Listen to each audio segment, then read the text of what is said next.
आइए दोस्तों, मैं कृष्ण कुमार, कृष्णा कला घर, मेरे इस चैनल पे वीडियो देखने वाले आप सभी साथियों को मेरा प्रणाम। दोस्तों, आज मैं आप लोगों के समक्ष शरीर में नस का जो प्रॉब्लम होता है उसके बारे में कुछ बताने जा रहा हूं। दोस्तों आजकल हमारे खान पान के वजह से बहुत सारे केमिकल और खाद के वजह से हमारे शरीर में, हम लोग के शरीर में कुछ न कुछ प्रॉब्लम रहता है और हर व्यक्ति किसी न किसी प्रॉब्लम में से ग्रसित है।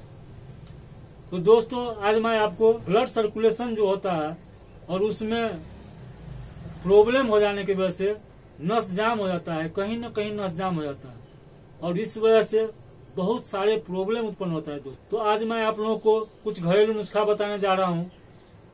खास करके ये नस का जो प्रॉब्लम होता है वो 25-30 वर्ष से ऊपर के व्यक्ति को अधिक होता है, या तो कोई चोट लगने की वजह से या कोई न कोई बीमारी की वजह से खून जाम हो जाता है और कहीं न कहीं खून जाने में तक दिक्कत होता है और उस वजह से इधर का नस प्रॉब्लम में रहता है। धमनी रोग होता है, लकवा होता है, हार्ट अटैक होता है, मिरी का दौरा पड़ता है। दोस्तों वैसे एक और चीज मैं बताने जा रहा हूँ, आप किसी जगह एक ही अवस्था में एक ही जैसे आराम से बैठिएगा तो कुछ देर के बाद आपको अनुभव होगा कि मेरा कोई न कोई अंग शून्य होते जा रहा है। तो इससे आप अनुभव कर सकते हैं कि वो नस क्यों बंद हो रहा है, क्योंकि कहीं न कहीं उस एक साइड के नस पे दबाव पड़ रहा है और ब्लड सर्कुलेशन अच्छे ढंग से नहीं काम कर रहा है। इस वजह से नस जाम हो जाता है, हम लोग उसे झुनझुनी बोल देते हैं। फिर खड़ा होने में तकलीफ होता है, कुछ देर के बाद फिर नस फ्री हो जाता है, फिर फ्री हो जाते हैं। अभी के जो रीति रिवाज और प्रचलन होते जा रहा है कि पैंट और शर्ट छोटा पहने, टाइट पहने, तो कपड़ा अगर आप जितना टाइट पहनिएगा दोस्तों उसमें भी आपको नस का प्रॉब्लम हो सकता है।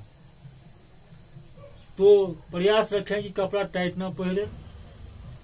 और दूसरी बात, अगर आप कहीं पे बैठते हैं तो मोटा स्पंज या गद्दीदार गद्दी पे न बैठे। हो सके कुछ देर बैठने की मजबूरी हो तो बैठ जाएं, लेकिन प्रयास रखें कि अधिक देर तक हम उस पे न बैठें। अगर कोई व्यक्ति हर वक्त कुर्सी पे स्पंज वाला या गद्दी लेकर बैठता है, वैसे व्यक्ति से अगर 2-4 साल अगर बैठ रहा हो तो आप उनसे जाकर पता कीजिएगा, तो उससे पूछने पर आपको पता चल जाएगा कि उसका कमर दर्द चालू हो गया या फिर पैरों में दर्द शुरू हो गया। ये कमर दर्द तो निश्चित तौर पे उस व्यक्ति को होना ही होना है। तो अगर आपके सांड में कोई प्रॉब्लम हो तो आप घर में सोफा सेट रखें, पलंग रखें, जो रखें, लेकिन प्रयास रखें कि मैं लकड़ी पे ही बैठूं। अगर किसी कारणवश आपके सांड में दिक्कत हो तो आप उस पर आराम से बैठिए, लेकिन कुछ देर ही बैठिए, अधिक देर तक उस पर। अब आइए दोस्तों, मैं आपको कुछ घरेलू नुस्खा बताने जा रहा हूँ। ये आपको घर में ही उपलब्ध है। हो सके कुछ सामान न मिले तो आप इसे मार्केट से भी खरीद सकते हैं, आयुर्वेद की दुकान पे निश्चित तौर पर मिल जाएगा। वैसे सारा सामान आपके घर में ही उपलब्ध है, आप वहाँ अपने घर से ही बना सकते हैं। तो दोस्तों मैं आपको सामान बताने से पहले एक बात कह देना चाहता हूँ, अभी तक आपने मेरे चैनल को सब्सक्राइब नहीं किए हैं तो सब्सक्राइब कर लीजिए और लाइक कीजिए और शेयर कीजिए दोस्तों में। अगर हो न हो किसी व्यक्ति के आपके शेयर करने से किसी न किसी व्यक्ति को फायदा मिल जाए। तो आइए दोस्तों, अब इसमें आपको लेना कौन कौन चीज है सो मैं बता दूं। बहुत जो आपको आयुर्वेद के जड़ी बूटी के दुकान पे मिलेगा, इधर तो नहीं मिलेगा। अगर आपके आस पड़ोस में मिलता हो, मैं इसका फोटो डाल लेता हूँ तो आप इसे पहचान लीजिए। आपके अगर घर के अगल बगल में मिलता हो तो आप वहीं से ले लीजिए। उसका जड़ लेना है, बच का जड़ लेना है 1 चम्मच। अब लेना है दोस्तों दालचीनी आधा चम्मच ही लेना है। अब लेना है दोस्तों काली मिर्च लेना है आपको, साबुत काली मिर्च 5 चम्मच। सबको आप पाउडर बना लीजिएगा और चम्मच के हिसाब से मैं बताते जा रहा हूँ, आप चम्मच के हिसाब से नाप कर उसे आप बनाइएगा। तो काली मिर्च 5 चम्मच, हल्दी 1 चम्मच। अब है दोस्तों तेजपात या कड़ी पात दोनों में से अधिक प्रयास कीजिएगा तेजपात उपलब्ध हो जाए तो तेजपात 5 चम्मच लेना है। खरबूजा का बीज आपको 5 चम्मच लेना है। अखरोट का गिरी जो अंदर में छुड़ाया हुआ रहता है, जो खाया जाता है, वो अखरोट लेना है आपको 5 चम्मच। अब लेना है दोस्तों अलसी, जिसको हम लोग तीसी बोलते हैं, तो तीसी अलसी भी 5 चम्मच लेना है और सारे मिला के आपको 27 साढ़े 27 चम्मच हो जाएगा।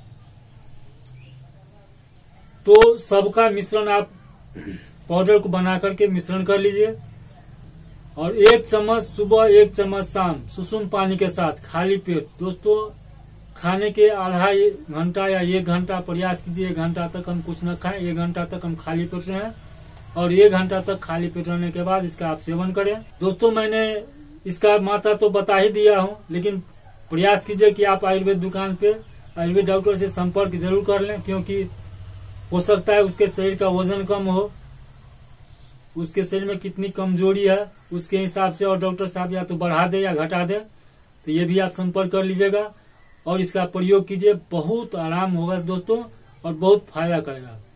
अब ये हो गया खाने वाला। अब दोस्तों मैं आपको लगाने वाला कुछ बताता हूँ। जड़ी बूटी खिलाइए और तेल का मालिश कीजिए। निश्चित तौर पे 1 महीना के अंदर आपको निश्चित तौर पे ठीक होने के महसूस होगा और ठीक हो जाएगा दोस्तों। तो इसमें आपको लेना है महामास तेल मिल जाए या फिर महानारायण तेल, दोनों में से कोई एक, जिस संग में जहां उसको नस ब्लॉक महसूस होता हो आप डॉक्टर से बताइए, संपर्क कीजिएगा तो आपको बता देंगे यहाँ पे नस ब्लॉक है। त्वचा पे आपको नस उभार आपको दिखाई देगा, जहाँ पे नस अपने आप गिल्टी बांधेगा, पूरे ऊपर की तरफ घुमा महसूस होगा, वहां पे आप लगाइए। निश्चित तौर पे नस आपको वहां से क्लियर हो जाएगा और मालिश कीजिए दोस्तों। तो इतना ही करके दोस्तों मैं आपसे अलविदा चाहता हूँ, फिर अगले वीडियो में मिलेंगे।